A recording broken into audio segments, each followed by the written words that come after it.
नमस्कार, आप देख रहे हैं एएमवी नेटवर्क और मैं हूं आपके साथ सत्यम गौर। बुलेटिन की शुरुआत करेंगे कुछ अहम खबरों के साथ। सबसे पहले बात करेंगे इजराइल की। मिडिल ईस्ट पिछले कुछ महीनों से शांति की ओर लौट रहा था, मगर तभी हमास ने इजराइल पर हमला कर दिया और इस हमले ने एक बार फिर से मिडिल ईस्ट में उथल-पुथल मचा दी है।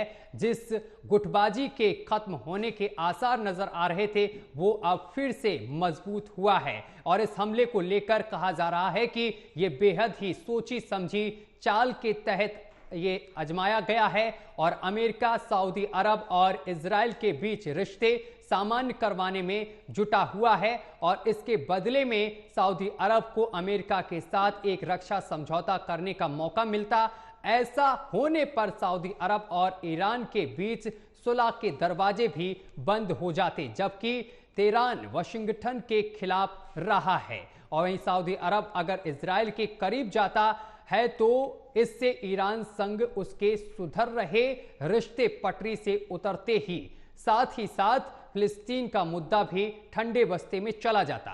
ईरान फिलिस्तीन का कट्टर समर्थक रहा है। ऐसा ही कुछ हाल बाकी के अरबों मुल्कों का भी देखने को मिल रहा है, लेकिन हमास और फिलिस्तीन चरमपंथी समूह ऐसे किसी भी हालात में होने नहीं देना चाहते हैं। माना जा रहा है कि इसी के चलते हमास ने इजराइल को निशाना बनाया ताकि फिर से फिलिस्तीन के लिए आवाज बुलंद हो सके। तो वहीं हमास के हमले को इजराइल की खुफिया एजेंसियों की विफलता भी बताया जा रहा है।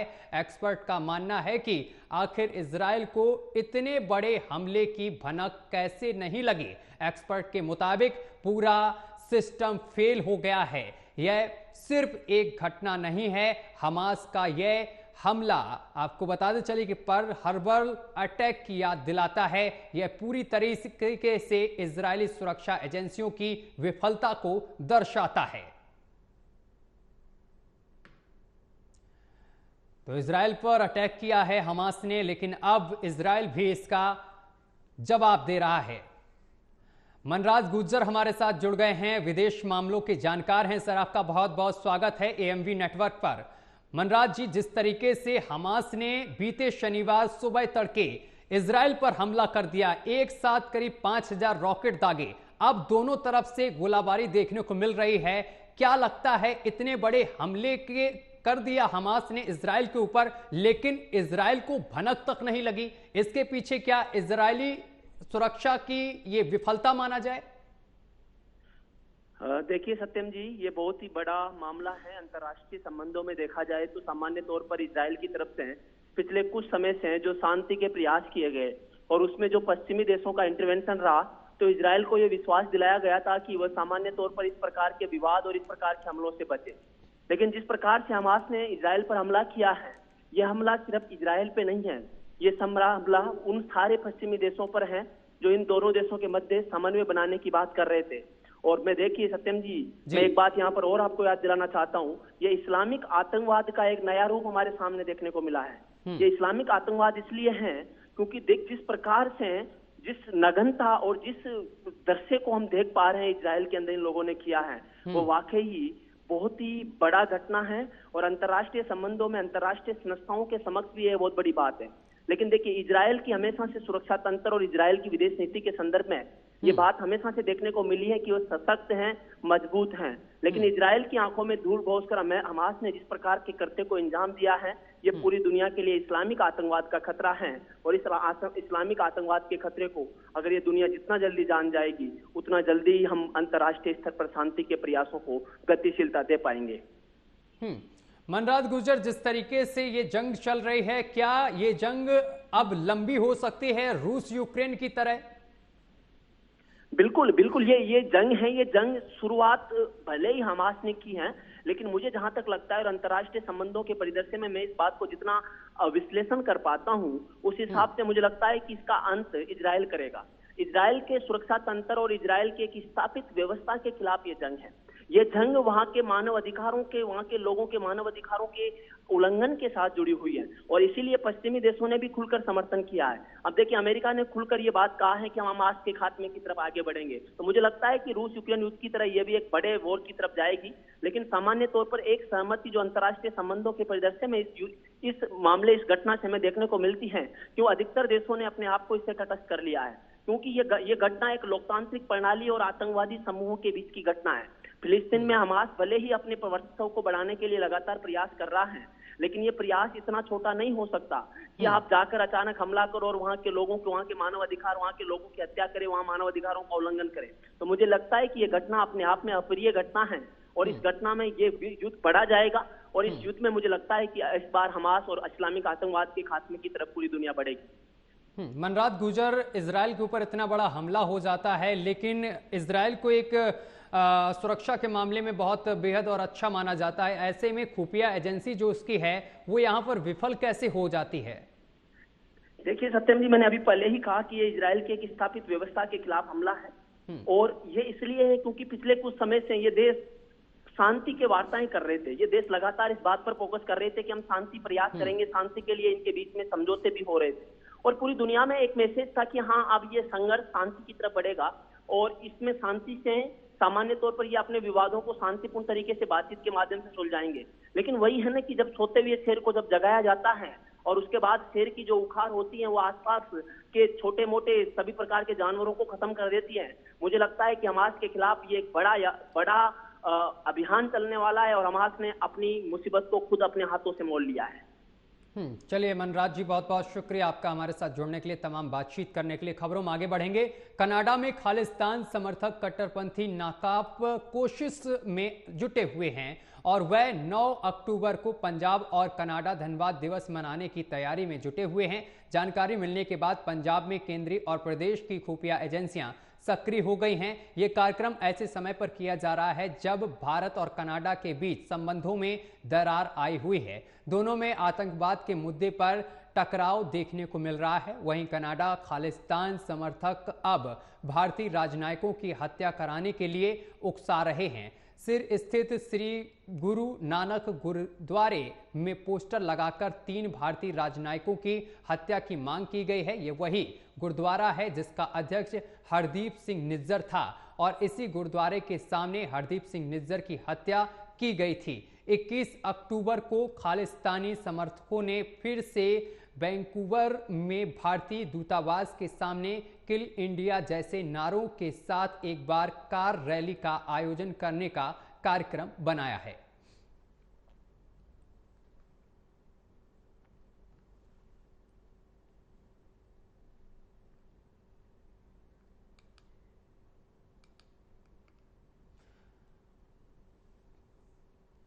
और इस पर हमारे साथ कर्नल संजय श्रीवास्तव हमारे साथ जुड़ गए हैं, रक्षा मामलों के जानकार हैं। संजय जी, जिस तरीके से कनाडा में खालिस्तानी लगातार पनप रहे हैं और भारत के लिए लगातार साजिश रच रहे हैं, इनकी साजिशों को कैसे भारत मुंहतोड़ जवाब दे?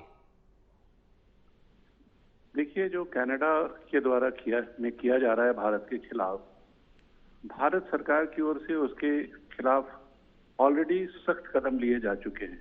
आपने देखा, लोगों की प्रॉपर्टी जब्त की गई है, लोगों के वीजा पे कंट्रोल किया गया है। सरकार की ओर से पूरी मुस्तैदी के साथ उनकी जांच पड़ताल की जा रही है जी। और भारत सरकार, विशेषकर हमारे प्रधानमंत्री और विदेश मंत्री ने बिल्कुल साफ कर दिया है कि भारत का रवैया किसी भी प्रकार के आतंकवाद के प्रति बहुत सख्त है और ये जो कुछ लोग इस तरीके की कार्रवाई कर रहे हैं भारत विरोधी, उनके खिलाफ वहां की स्थानीय सरकारों जैसे कनाडा की सरकार से अनुरोध किया गया है कि सख्त कार्रवाई की जाए। तो सरकार इस पे काफी कार्रवाई कर रही है और मुझे लगता है इस तरीके के दृढ़ निश्चय वाले निर्णयों से डेफिनेटली इस तरीके की भारत विरोधी ताकतें कमजोर होंगी और समाप्त होंगी। चलिए कर्नल संजय श्रीवास्तव, आपका बहुत बहुत शुक्रिया हमारे साथ जुड़ने के लिए और तमाम जानकारी साझा करने के लिए। खबरों में आगे बढ़ेंगे। राजस्थान विधानसभा चुनाव से पहले सीएम अशोक गहलोत ने मास्टर स्ट्रोक चलते हुए जातिगत सर्वेक्षण का आदेश जारी कर दिया है। वहीं सामाजिक न्याय और अधिकारिता विभाग की ओर से जारी आदेश में बताया गया है कि राज्य सरकार अपने संसाधनों से जाति आधारित सर्वेक्षण कराएगी। सर्वे में नागरिकों के सामाजिक, आर्थिक और शैक्षणिक स्तर के संबंध में जानकारी और आंकड़े जमा किए जाएंगे। आंकड़ों के आधार पर सरकार वर्गों में पिछड़ेपन की स्थिति में सुधार लाने के लिए विशेष कल्याणकारी उपाय और योजनाएं लागू करेगी। कांग्रेस ने गहलोत सरकार के फैसले का स्वागत करते हुए कहा है कि कांग्रेस जिसकी जितनी भागीदारी उसकी उतनी हिस्सेदारी के अपने संकल्प पर काम कर रही है।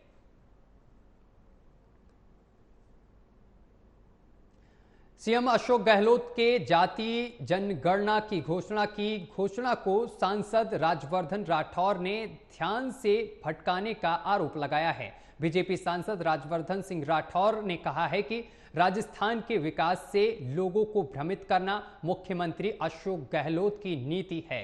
हर बार एक घोषणा करते हैं, बड़े बड़े पोस्टर लगाए देते हैं। 2011 में कांग्रेस ने जो पूरे देश में जनगणना की थी उसका क्या हुआ? उसके आंकड़े अभी तक क्यों जारी नहीं किए गए? आप नई जनगणना की बात कर रहे हैं जब इसके सरकार के 2 दिन बचे हैं। क्या सारे के सारे सरकारी कर्मचारी और सरकारी अधिकारी आप चुनाव से निकाल लेंगे और जनगणना में लगा देंगे? वहीं बिहार की जनगणना के वीडियो आ रहे हैं कि लोगों से उनकी जाति पूछी ही नहीं गई, वहीं फर्जीवाड़ा हुआ है। विकास से भ्रमित कर दो लोगों को। राजस्थान में जो हो रहा है, जितने दुष्कर्म हो रहे हैं, कुकर्म हो रहे हैं, उससे भ्रमित करो लोगों को। ध्यान तो बटाएं। ये गहलोत साहब का ये पॉलिसी है। बार बार एक लाइन दे देते हैं, घोषणा देते हैं, बड़े बड़े पोस्टर लगा देंगे। सिलेंडर नीचे पहुंच नहीं रहे, बिजली घरों में आ नहीं रही, लेकिन लोगों को कहीं भटकाओ। कोई ऐसी कोई हेडलाइन दे दो जिससे लोग भटक जाएं। 2011 के अंदर जो कांग्रेस ने पूरा देश का जो जनगणना करी थी वो क्यों नहीं अभी तक रिलीज करी? वो तो इनसे रिलीज हुई नहीं। अब बात कर रहे हैं नई जनगणना की, जबकि 2 दिन कितने 10-15 घंटे इनके बचे हैं सरकार के। कहां से करेंगे? क्या सारे के सारे सरकारी अधिकारी निकाल लेंगे वहां से चुनाव के उसमें और उनको जनगणना में लगा देंगे? और जो बिहार के अंदर जनगणना हुई, अब सारे वीडियोज आ रहे हैं, हर जिले से वीडियोज आ रहे हैं। हमसे तो किसी ने पूछा नहीं, कोई हमारे घर आया नहीं, किसी ने हमारी जाति के बारे में पूछा नहीं। तो यानी वहां जो फर्जीवाड़ा हुआ है एक सरकार के नीचे, वो फर्जीवाड़ा लोगों की आंख में धूल झोंकने का काम कर रहा है। अरे विकास की बात करें या जातियों की बात करें, हमें अपने बच्चों को आगे बढ़ाना है, हर वर्ग का, हर जाति का, हर धर्म का। राजस्थान विधानसभा में नेता प्रतिपक्ष राजेंद्र राठौर ने जातिगत जनगणना पर प्रतिक्रिया देते हुए कहा है कि अगर जातिगत जनगणना की इतनी आवश्यकता थी तो पहले क्यों नहीं किया? जातिगत जनगणना करवाने का संवैधानिक अधिकार केंद्र सरकार का है और कांग्रेस सरकार जातिगत जनगणना कराने के नाम पर अपने खोए जनाधार को वापस लाना चाहती है।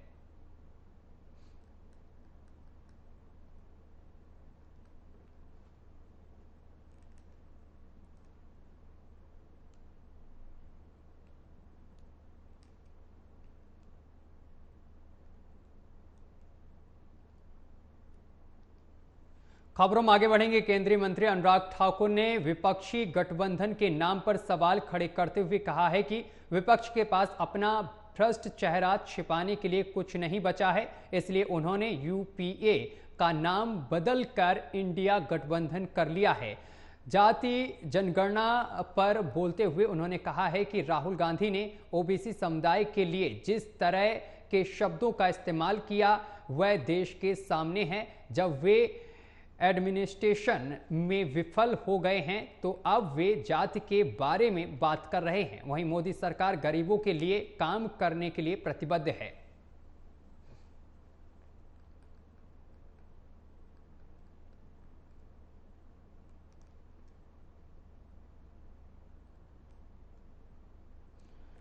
जातिगत जनगणना को लेकर अनुराग ठाकुर ने कांग्रेस पर जमकर निशाना साधा है। उन्होंने कहा है कि कांग्रेस अपनी विफलताओं से जूझ रही है। पास अपना भ्रष्ट चेहरा छिपाने के लिए कुछ नहीं बचा, तो उन्होंने यूपीए का नाम बदलकर इंडी गठबंधन रख लिया, यानी कि अहंकार और घमंड से भरा हुआ घमंडिया गठबंधन। और उसमें ओबीसी समाज के लिए जो शब्दों का प्रयोग श्रीमान राहुल गांधी जी ने किया वो देश के सामने पता है। उनकी सदस्यता लोकसभा की जब गई तो उसी के चलते गई। अहंकार इतना कि अभी तक माफी नहीं मांगी ओबीसी समाज से। ये क्या करेंगे? ये तो सारी उम्र कहते रहे गरीबी हटाओ, गरीबी हटाओ। गरीब मिटा दिया था इन लोगों ने। आज देखिए बिहार का क्या हाल है, पश्चिम बंगाल का क्या हाल है। ये लोगों के पास जब दिखाने के लिए कुछ नहीं, ये एडमिनिस्ट्रेशन में फेल हो गए, सरकार में आके पूरी तरह फेल हो गए, तब अब जाति का आधार ले रहे हैं। लेकिन मैं कहूंगा सबसे बड़ी जाति गरीब है और गरीब के कल्याण के लिए मोदी सरकार प्रतिबद्ध है। मोदी सरकार ने गरीबों के लिए जो काम किया वो किसी जाति धर्म संप्रदाय के हो, उसके कारण 13.5 करोड़ गरीब मात्र पिछले 6 साल के अंदर गरीबी रेखा से बाहर आए हैं। के मकान मिले, 12 करोड़ शौचालय बने, 13 करोड़ घरों को नल से जल पहुंचा और 9.5 करोड़ बहनों को रसोई गैस के सिलेंडर उज्ज्वला योजना में मिले और कुल मिला के 18.5 करोड़ नए रसोई गैस के सिलेंडर मिले। इसके साथ साथ 80 करोड़ लोगों को 2.5 साल तक मुफ्त में अनाज, 220 करोड़ वैक्सीन मुफ्त में, 5 लाख का इलाज आयुष्मान भारत योजना में, ये सब मुफ्त में मिला जी। ये हमने दिया, लेकिन जाति देखकर नहीं दिया। राजस्थान सरकार के कैबिनेट मंत्री प्रताप सिंह खचरियावास ने जातिगत जनगणना का समर्थन करते हुए कहा है कि जाति के नाम पर टकराव भी नहीं होना चाहिए और भेदभाव भी नहीं होना चाहिए। जब जनगणना होती है तब जाति लिखी जाती है। उन्होंने कहा है कि कांग्रेस पार्टी ने नारा दिया गरीबी हटाओ देश बचाओ। उनका फर्क ये पड़ा है कि राजस्थान में गांव-गांव में पक्के मकान हैं। देश में जो भी विकास नजर आ रहा है उसमें कांग्रेस की सबसे बड़ी भूमिका है।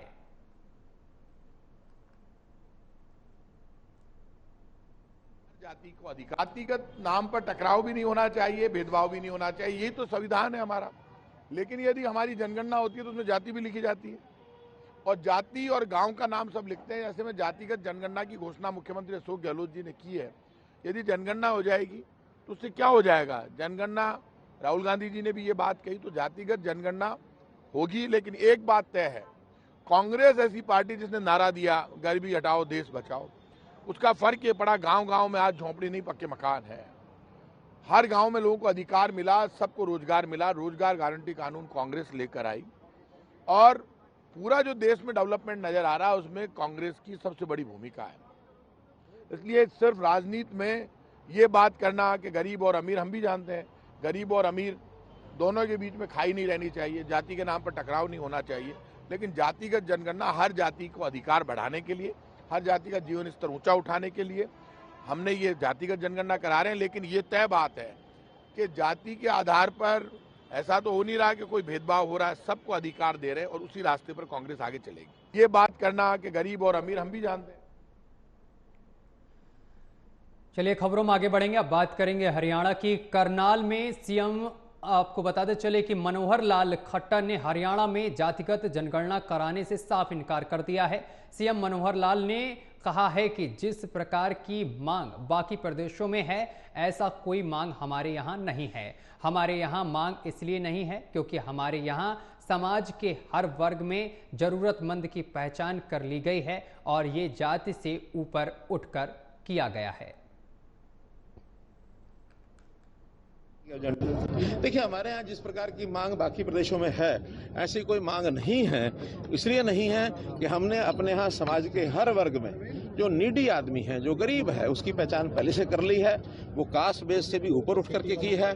कांग्रेस ने हमेशा देश में 3 खेल चले हैं। 3C उनका जो एक खेल होता था जिसके अंदर करप्शन थी, जिसमें क्राइम था, और उसमें तीसरा कास्ट बेस्ड पॉलिटिक्स। ये कास्ट बेस्ड पॉलिटिक्स कभी भी भारतीय जनता पार्टी के एजेंडे में नहीं रही। हम तो जो व्यक्ति जिस कारण से वो कास्ट बेस्ड को मांग रहा है गणना को, वो है गरीब लोगों की सहायता ज्यादा हो, उन लोगों का कैसे हित हो, वो हित इसके बिना भी हम कर रहे हैं। हम कास्ट से ऊपर उठे हैं। आपको याद होगा मैंने करनाल में ही हरियाणा एक हरियाणवी एक ये नारा यदि दिया था तो इसलिए दिया था कि कास्ट बेस्ड पॉलिटिक्स ना करके लोग इस भावना से ऊपर उठ जाएं। और सतलुज यमुना लिंक नहर मामले को लेकर पंजाब और हरियाणा के बीच खींचतान की राजनीति बढ़ती जा रही है। पंजाब कांग्रेस नेता प्रताप सिंह बाजवा ने पंजाब की मान सरकार की परेशानी बढ़ाती है। प्रताप सिंह बाजवा ने कहा है कि हम SYL भूमि सर्वेक्षण का बिल्कुल भी समर्थन नहीं करेंगे। ना तो हम SYL के लिए भूमि अधिग्रहण की अनुमति देंगे और ना ही SYL का निर्माण होने देंगे। कांग्रेस क्षेत्रीय कार्ड खेलने का विरोध करती है, लेकिन इस मुद्दे पर वह क्षेत्रीय कार्ड से भी नहीं चूक रही है। कांग्रेस नेता प्रताप सिंह बाजवा ने क्षेत्रीय कार्ड खेलते हुए कहा है कि हमारे पंजाबी हर दिन इस देश की सुरक्षा के लिए अपने जीवन का बलिदान देते हैं। हमें इसके साथ बेईमानी नहीं करनी चाहिए। SYL का सर्वे लैंड का हम नहीं बिल्कुल सपोर्ट करेंगे। ना हम SYL की ज़मीन की एक्विजिशन होने देंगे, ना SYL निकलने देंगे। हमारे पास एक तुबका भी पानी का नहीं। अगर आप पंजाब को डिस्टर्ब करना चाहते हो, आप समझ लीजिए कि आप इंटरनेशनल बॉर्डर्स को डिस्टर्ब कर रहे हो। It is a very sensitive state. Every single day आप Punjabis sacrifice their lives for the security of this nation. Let us not play foul with it. और हम नहीं चाहेंगे हमारे नौजवान बच्चे जो हैं वो एक रेगिस्तान में रहें। वो जो हंसता बसता पंजाब है उसी में रहने चाहिए, रंगले पंजाब में रहने चाहिए। यूपी के सीएम योगी आदित्यनाथ ने बद्रीनाथ धाम और केदारनाथ का दर्शन किया है। दर्शन करने के बाद उन्होंने क्या कुछ कहा है, आइए हम आपको सुनवाते हैं।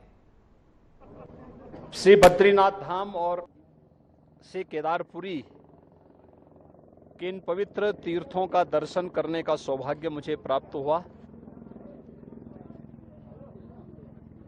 बद्रीनाथ धाम अपने नवनिर्माण की प्रक्रिया के साथ तेजी के साथ आगे बढ़ रहा है और केदारपुरी हमारे 12 ज्योतिर्लिंगों में से एक पवित्र ज्योतिर्लिंग। पूरा देश और पूरी दुनिया में जहां कहीं भी सनातन धर्मावलंबी रहते हैं,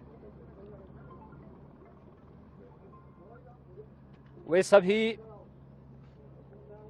बड़ी आस्था के साथ, बड़ी श्रद्धा के साथ इन पवित्र तीर्थों का दर्शन करने के लिए उतावला रहता है। सन 2013 में एक त्रासदी के कारण केदारपुरी एक आपदा की चपेट में लगभग आ चुका था, लेकिन स्थानीय लोगों के आत्मविश्वास, देश के यशस्वी प्रधानमंत्री आदरणीय मोदी जी के दृढ़ संकल्प और उनकी प्रेरणा और मार्गदर्शन में आज उत्तराखंड के हमारे दोनों ये पवित्र तीर्थ धाम एक नई आभा के साथ नए भारत की एक नई तस्वीर को प्रस्तुत कर रहे हैं। विरासत के प्रति सम्मान का भाव यही है। खबरों में आगे बढ़ेंगे। अब बात करेंगे उत्तर प्रदेश की राजधानी लखनऊ की। लखनऊ में आयोजित राष्ट्रीय सिंधी अधिवेशन में सीएम योगी आदित्यनाथ ने शिरकत की है। इस मौके पर सीएम योगी ने कहा है कि सिंधी समाज ने सनातन धर्म के मूल्यों की रक्षा करने, भारत की राष्ट्रीयता को मजबूती प्रदान करने और अपने व्यवसाय में भी शून्य से शिखर तक की यात्रा को आगे बढ़ाने का कार्य किया है।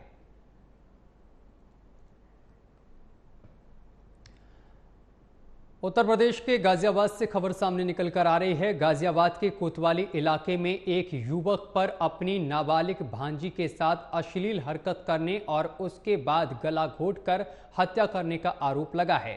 सूचना मिलने पर पुलिस ने आरोपी को गिरफ्तार कर लिया है। मामले के संबंध में पुलिस ने जब आरोपी को मेडिकल परीक्षण के लिए अस्पताल ले गई, अस्पताल से लौटते समय आरोपी ने मौजूद पुलिसकर्मी से हथियार छीनकर भागने की कोशिश की। पुलिस की जवाबी फायरिंग में आरोपी के पैर में गोली लगी है, जिसके बाद पुलिस ने आरोपी को गिरफ्तार करके अस्पताल में भर्ती कराया है।